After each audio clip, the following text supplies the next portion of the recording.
Her goal was simple: the development and education of the people of her race. But in her day, being a woman, this could prove more difficult than first thought.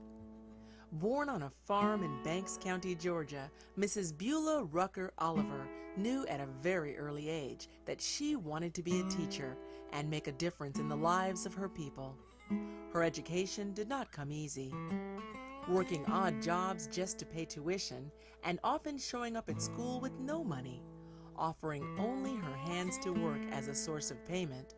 May 28, 1909, Mrs. Rucker graduated Knoxville Institute with honors. In 1914, Mrs. Rucker began to realize her dream by purchasing the site to be known as the Industrial School in Gainesville, Georgia.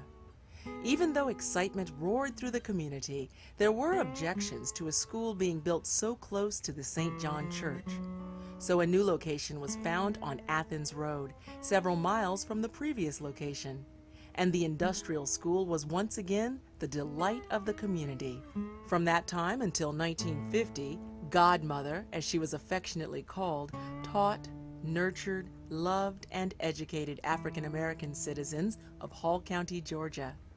The late Mrs. Laurel May Welchel was one of her students. She was a humanitarian, she was a moralist, she was just she was an all-around person. She was a person that worked with disadvantaged children and children whose parents didn't take care of them very well. She'd help bring them in. It was just like home.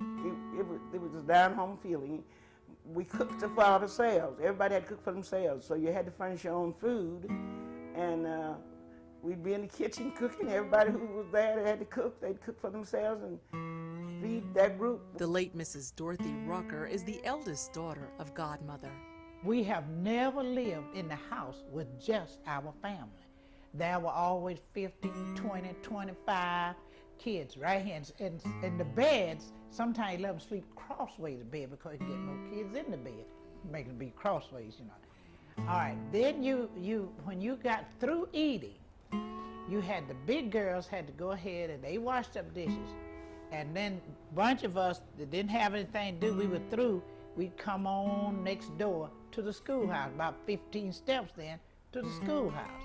Then when you got to the schoolhouse, your mother had a certain way that you behaved. You walk in, you sit down, but you had to go through a Bible routine before you start any kind of learning.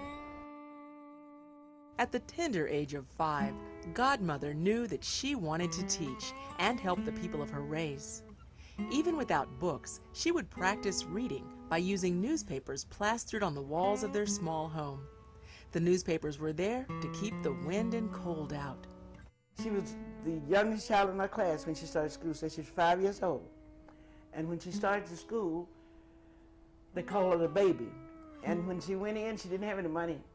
She said she went in and got in line like all the other kids. And when she got to the principal, so she told the principal, says, "Let me tell you one thing. I don't have any money, but I have these hands." And so he just pushed her on down the line. And then she didn't get to stay in school long. She didn't stayed a month or two and had to come out because she didn't have the money. Godmother always went out to help everybody she could. You know, she always gave them the best of everything. Give them the best help that she could give. And she was this godmother like that. Even until the time of her death in 1963, she was persistent in her quest to educate, no matter what. First of all, she had an objective.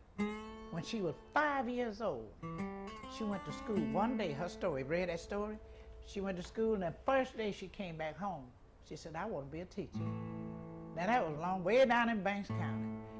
After that, she went ahead, finished school there, went on into, came into Jackson County, where the different places she went to school.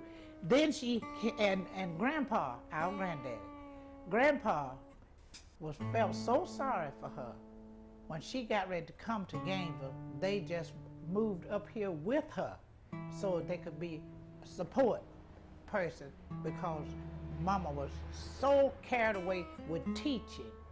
And the only thing she liked better than teaching was more of it.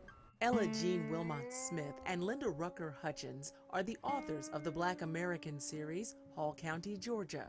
I didn't realize that she was so young when she actually started the industrial school. And that when she came to Gainesville, another thing that I didn't realize is that the school originally was in that Midtown area. And because I would have never dreamed, I wouldn't have ever dreamed that it was in that particular area. But I learned that, we learned that she started the industrial school, and it was at a time when there were not a lot of educational resources available, for African Americans. And so for this great lady to, just step out, because she didn't have a lot of money or anything, and just step out on faith and begin this school and following her dream. That took a lot of courage and just pure guts to do. Discipline and character development were her building blocks. Whatever she did, everybody understood. Well, y'all know Miss Beulah don't. You call Miss Beulah don't like that, or Miss Beulah does. That is just. So I'm thinking that everybody knew her well enough to know what she meant, and that she didn't play around.